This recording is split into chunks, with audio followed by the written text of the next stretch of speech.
one of the coldest, most villainous characters in the entire series, disregarding human life to acquire money and power for him, his girl, and his gang. The leader of the Brotherhood and one tough son of a bitch. Who could RPG possibly be talking about? R. Kelly? No. Shogo Okuji? Nope. None other than Maero, the leader of the Brotherhood. Today we will dive into the life, the journey, and ultimately, spoiler alert, the death. Sit back, relax, and enjoy the trip, because this is the history of Maero. You Maero? That's right. Where's your crew then? I don't need one. You sure about that? I could kill you right now. No, you couldn't. Maero is the leader of the Brotherhood, a gang made up of metalhead tattoo junkies. Maero serves as the main antagonist in the Brotherhood arc. There's also his girlfriend Jessica, Matt the tattoo artist, and Donnie the mechanic, but we'll get into that later. Maero towers over everyone he meets. Not only is he tall, but he packs an unbelievable amount of muscle, which for the most part is covered in tattoos. Maero's a violent man. He's straightforward and blunt with his tactics, and he doesn't try and hide them, although he's still cunning in a predatory sense. One of his favorite hobbies is participating in the demolition derby that is held at the Stillwater University. Here you'll find his custom Atlas Breaker monster truck. When Maero hears that the Saints are back in Stillwater, he asks to meet the boss to form a secret pact to do business with one another. Maero proposes an alliance between the Saints and the Brotherhood, offering the Saints 20% of the profits. The boss, being the boss, pretty much tells Maero to go fuck himself, and this is when the bitter rivalry begins. 2080. I'm assuming I get the 80? Yeah, sure you do. You really expect me to take 20 and say thanks? On your hands and fucking knees. The Saints and the Brotherhood become fierce enemies, and you start to do everything in your power to take down as much Brotherhood as possible. Donnie, a character from Saints Row 1, is now the Brotherhood's mechanic. Sometime after forming the Brotherhood, Maero and Donnie became good friends. He also became good friends with his tattoo artist, Matt, who was also the lead guitarist for the Feed Dogs, and eventually met his girlfriend, Jessica. Together, the Brotherhood made their presence known in Stillwater. The boss ends up harassing Donnie and forcing him to rig their own trucks to blow to kill some Brotherhood members. Not only that, but the boss manages to steal some radioactive waste from the nuclear plant and replaces Matt's tattoo ink, giving Maero some new fucked up ink. What do you think hurts more? Getting toxic waste tattooed on your face, or getting your heart broken?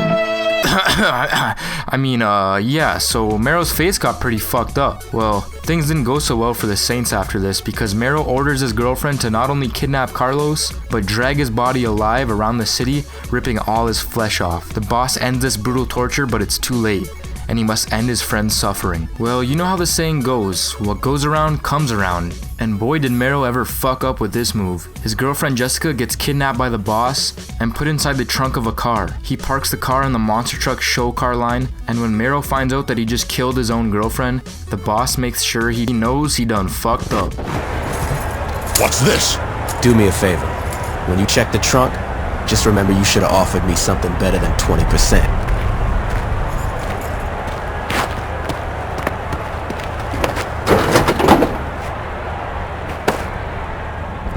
Enraged by Jessica's murder and the subsequent events that followed, such as the crippling of Matt after the playa crashed one of his Feed Dog concerts, Maero decides he needs all the help he can get, so he breaks into the office of Dane Vogel and demands the CEO of Altor's Connections to free all the Brotherhood members who are in the Stillwater Penitentiary. When Vogel refuses, Maero dangles him by his neck out of the office window and threatens to drop him if he does not change his mind. Vogel unwillingly agrees to Maero's terms and orders the chief of police, Troy Bradshaw, to schedule a massive prison release, but the playa finds out about it and kills all the prisoners before they are released. When Maero confronts Vogel for a second time, the CEO is no longer willing to help because he sees nothing to gain from that and doing the Brotherhood any more favors. My problems are your problems. Or do you need some fresh air to remind you?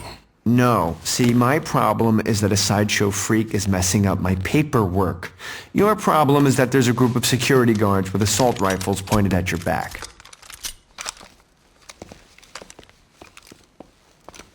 Your security guards look more like a private army.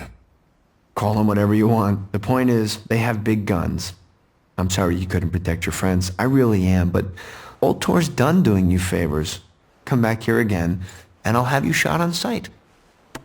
Go fuck yourself, Vogel. As the Masako escort Maero out of the Phillips building at gunpoint, Vogel smugly hints that Ultor is taking possession of the Brotherhood's upcoming arms shipment. After the player raids the freighter and steals the Brotherhood's shipment, he decides that the time has finally come for the Saints to get rid of Maero. A fierce battle soon breaks out at the Brotherhood HQ, and Maero is eventually forced to confront the player. After an intense shootout, Maero runs out of ammo and resorts to attacking the player with his bare hands. In the struggle, the two gang leaders fall through the roof of the Brotherhood HQ and into Maero's office. Donnie flees as the player gains the upper hand against Maero, nearly killing him with one of Matt's tattoo needles, but Matt intervenes by tackling the player to the floor while Maero flees. As a result, Matt ends up sacrificing his own life to allow Maero to escape.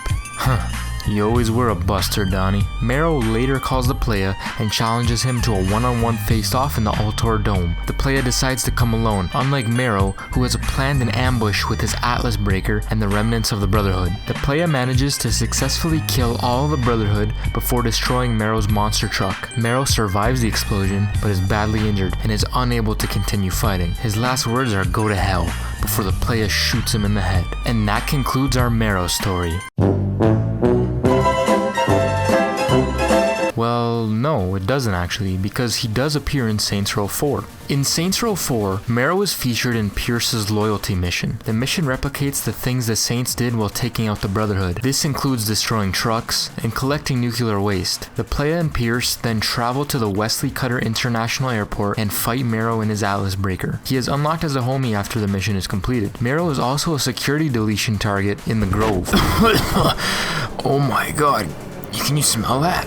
It kind of smells like... It's time for your fun facts. The name Maero comes from a story based in the forests of New Zealand where large beasts with dirty long hair and thin bony claw-like fingers kidnap those all alone and encourage them to fight. The Maero could also refer to the Mahau